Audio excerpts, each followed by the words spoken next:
ما پیروزیم چون حق با ماست و متحد و یکصدا هستند. The Iranian dictatorship is collapsing in the streets. From Tehran to Isfahan, from Khuzestan to Mashhad, the entire country is being shaken by massive riots. There is no longer fear in the streets, only angry Iranians who say, دیگه داره دیر میشه تا صبح دهنمو داره سرویس میکنه. چه میدونی؟ چرا نره؟ Angry mothers and fathers, university students and shopkeepers stand shoulder to shoulder. Everywhere, posters of Khomeini are being burned, and symbols of the regime are being destroyed. The wave of protest began with the economy and water shortages, but the events that have continued since December 27th have evolved into a civil war, the greatest existential threat to the regime. The people are marching with slogans like, Khomeini will fall, the Shah will return.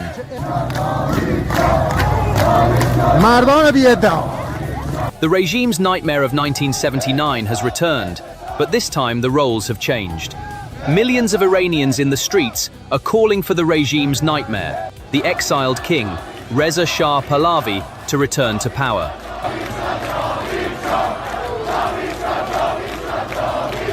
While Pahlavi shouts, "Victory is ours!"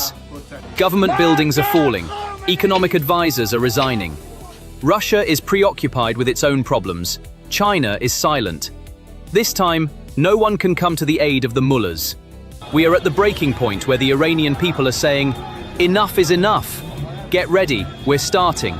This is the dawn of a brand new Iran, born from the collapse of the dictatorship. The trigger for this chaos was pulled by President Pezeshkian himself. He admitted that the state coffers were empty, saying, "Everyone who got dollars pocketed them. We won't be distributing any more." This admission caused an earthquake in the heart of the regime's economy, the Tehran bazaar. Shopkeepers closed their shutters, and slogans like, "No to Gaza, no to Lebanon, my life is for Iran," shattered the regime's foreign policy. Inflation surpassed 42%, and food prices skyrocketed by 70%. The people were forced to work for a month just to afford 1 gram of gold. The Iranian regime is now, 47 years later, becoming the victim of the monster it created in 1979. There is no money, there is no water, authority is gone. Khomeini has been missing for days, probably hiding in an underground bunker, and his regime is burning under the uprising of millions of Iranians. Look at the map right now. Nearly all 31 provinces are on red alert. Everywhere is as red as an autumn map. In Bagmalek, people are marching with slogans like, "Khomeini will fall, the Shah will return." Near Izza, villagers are chanting, "Cry Khomeini, Pahlavi is coming." This is Nahavand. Thousands of people are in the streets. This is Iraq. The city is ablaze, chaos reigns. This is Mashhad University. Students are shouting, "We would rather die than be humiliated." Amid this chaos, the people have one path, one leader. The slogans are no longer economic, but entirely political. The same voice is rising from everywhere. Kavid Shah!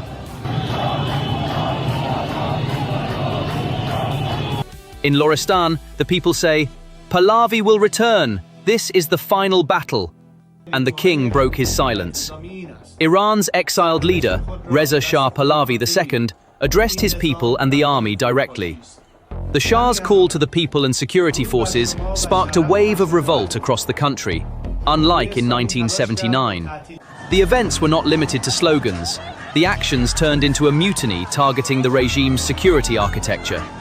In Fars province, Fassa and Darood, angry crowds stormed and surrounded the governorate buildings. Regime buildings are falling. The Bezich Center in Hamadan was seized and burned. Do you know why the regime is helpless? Because the stick has broken. The Revolutionary Guards, once thought invincible, are collapsing in the face of the people's anger. IRGC forces are abandoning their vehicles and fleeing in the city of Kudast. Tens of thousands of protesters are chasing security forces, forcing regime forces to retreat. Military equipment is being set on fire in the middle of the streets in Fulad Shah. The people have broken down the wall of fear. And the most critical development. Some soldiers are switching sides. Defections within the army have begun. The most terrifying scenario for the regime. This is a mutiny. For Khamenei, This is more than a political crisis, it is an existential doom scenario. Now, let's take the camera away from the clashes in the streets of Tehran and focus on the global chessboard, the real geopolitical dimension of events, the bigger picture. Because what we are witnessing in the streets of Iran today is not just an explosion of anger linked to gasoline prices or exchange rates. This is the breaking of the weakest link in the global autocracy chain. In the Moscow-Beijing-Tehran axis, which has for years forced the world into a multipolar order, propping each other up to stay in power, the Iran pillar is collapsing. And this collapse contains one of the greatest ironies of modern history. The Islamic Revolution, which was the nightmare of the Western world in 1979, has now turned into a 2026 model nightmare, a counter-revolution for the Eastern Bloc and autocratic regimes. Khamenei is experiencing the most crowded, loudest, but most helpless loneliness in history. However, this time, there is a major absence on the stage. Russia and China, the big brothers who came to the rescue of the Iranian regime in every social event in the past, are silent this time. The support autocratic regimes give each other is actually based on a brotherhood of survival. They fear the domino effect with a deathly dread, knowing that when one falls, the other will be shaken. So why? Where are Khamenei's big brothers, Russia and China? The answer is simple, ruthless, and just as instructive: the orphanhood of autocrats. This alliance was not a union of values or a pledge of loyalty, but a pure partnership of fear and interest. And when the ship takes on water, the captains close the lifeboats before the rats. Russia is currently busy melting its own army in the Ukrainian quagmire and trying to keep its economy afloat under sanctions. Putin has neither a mercenary unit to send to Tehran, nor an air defense system, nor a single ruble to donate. Moscow's logistical and military capacity is so stretched that it can only helplessly watch the collapse of its strategic partner Iran from the Kremlin's windows. This passivity is not a choice for Russia, but a necessity. And this collapse means Russia will lose its largest logistical base in the Middle East, the security of the Caspian Sea, and the southern corridor. If Iran falls, Russia's southern flank will be completely defenseless, and its presence in Syria will be logistically cut off. For Russia, Iran's fall would mean the completion of its own encirclement. On the Chinese front, the situation is even more pragmatic, cold, and ruthless. Beijing, grappling with its own economic stagnation, real estate crisis, and internal debt problems, refuses to make political or military investments in a sinking ship. For China, Iran was a source of cheap oil and a stop on the Belt and Road project. In other words, an asset. However, an Iran that is becoming unstable, being dragged into civil war and rejected by its own people, is no longer an asset for Beijing, but a toxic liability. China's silence is the clearest sign that it has pulled the plug on the Khamenei regime. This situation brings to mind a terrifying scenario for all autocratic regimes, a chain of revolutions similar to the Arab Spring. Remember, a spark in Tunisia set Egypt, Libya, and Syria ablaze. There is no guarantee that the "death to the dictator" slogans chanted in the streets of Tehran today will not echo in Moscow or another capital tomorrow. It is precisely this contagious courage that autocrats fear. The Iranian people's bare-handed repulsion of IRGC tanks is shattering the perception of an invincible state. The year 1979, with the fall of the Shah's regime, gave birth to a model of theocratic totalitarianism. At the time, this change upset the balance in the region. Today, the pendulum is swinging in the opposite direction. What is happening as of January 1st, 2026, is the revenge of 1979. However, this rematch has the potential to shake not only Iran's domestic politics, but also the global balance of power.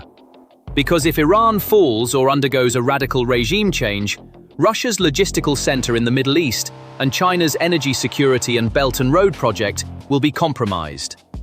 The Iranian regime is actually experiencing the depths of a legitimacy crisis in this process, which it calls an economic crisis.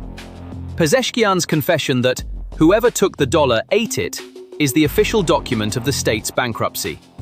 The people no longer want reform. They want to completely pull the plug on the system. At this point, the lack of help from the autocratic bloc is the main factor turning the regime's internal panic into full panic mode. From a historical perspective, this uprising in Iran is a battle between the remnants of the 20th century and the demands of the 21st century. Young people, women, and students represent the clash between an ideological state apparatus and the realities of the modern world. Violence, the regime's only card, is no longer a solution. It is like pouring gasoline on a fire. The fuse of this chaos was lit not by an external intelligence operation or cross-border intervention, but by an economic dagger plunged into the very heart of the regime itself. This is not an external attack, but a case of self-destruction. It all began with President Mesud Pezeshkian's fatal confession, which drove the final nail into the regime's coffin. Pezeshkian stood before the cameras and declared that the state coffers were empty, uttering a sentence a head of state should never say. Everyone who received the subsidized dollar pocketed it. We will no longer distribute it. This sentence was not a simple change in fiscal policy or an austerity measure. It was the regime's official declaration of bankruptcy. By telling its own people, there is no money left in the coffers, fend for yourselves, the state unilaterally terminated the invisible but vital social contract between the citizen and the state. The regime, which for years had bought off the people's anger with subsidies, cheap bread, cheap gasoline, and cheap electricity, admitted it could no longer make these payments, and that anger spilled into the streets like a tsunami. Immediately after this admission, the Tehran Bazaar, the historical lifeblood of the Iranian economy and the most critical barometer of the regime's political legitimacy, experienced a shutdown that had a seismic effect. This is the heart of the conservative capital that financed the 1979 revolution and brought the mullahs to power. If the bazaar shuts down, it is not just a strike. It means the regime's plug is being pulled. And that is exactly what happened. The currency, the rial, depreciated so much against the dollar that it ceased to be a medium of exchange and became nothing more than a waste of paper. In the midst of this conflagration, the regime decided to raise gasoline prices for the first time in 6 years, effectively lighting a match to the powder keg of social anger that had already been ignited. At this point, another factor paralyzed the regime's capacity to use hard power. An infrastructure apocalypse came into play: the energy collapse. State offices, banks, and universities in 21 of the country's 31 provinces were closed under the pretext of cold weather and energy conservation. But everyone on the streets of Tehran knew that this was not a conservation measure, but a blackout and a loss of control. Power plants were not being supplied with fuel, water pumps were not working, and in critical areas such as Khuzestan, thirst was driving the people to despair. The regime had fallen into a state of failed state, too helpless to even maintain basic public services, its logistical lines severed.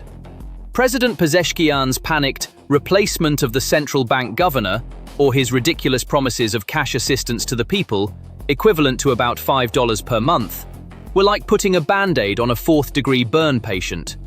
The people no longer wanted band-aids, they wanted the gangrenous limb amputated, meaning the regime to be completely removed. The most critical, most crucial finding of our investigation is this.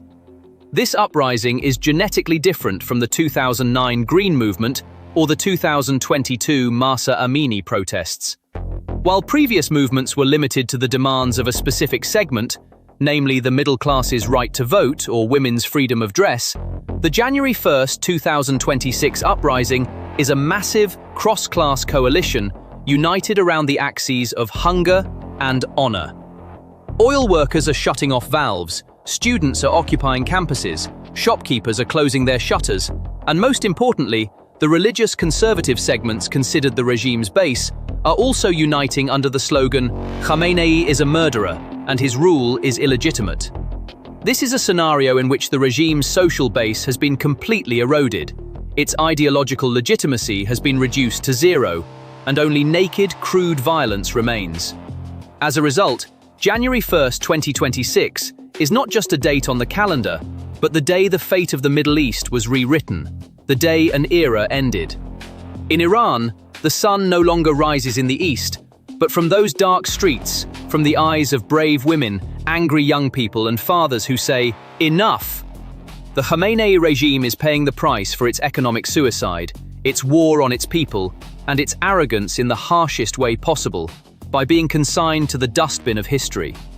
That wall of fear has been torn down once, and those bricks can never be put back in place. The flight of the regime's forces, the burning of posters, the calling for the king, the fall of the governorates, all of this proclaims a single truth, an unalterable verdict. Iran has passed the point of no return. The reform table has been overturned. There is nowhere left for Khamenei, the Revolutionary Guards, and this decrepit, rotten regime to run, nowhere left to hide. The ominous, oppressive silence in Tehran has given way to the cry for freedom of millions. And remember, when a people stops being afraid, there is nothing dictators can do, no bullet they can fire. Iran is marching toward freedom, and no power can stop this march. So, what are your thoughts on this matter?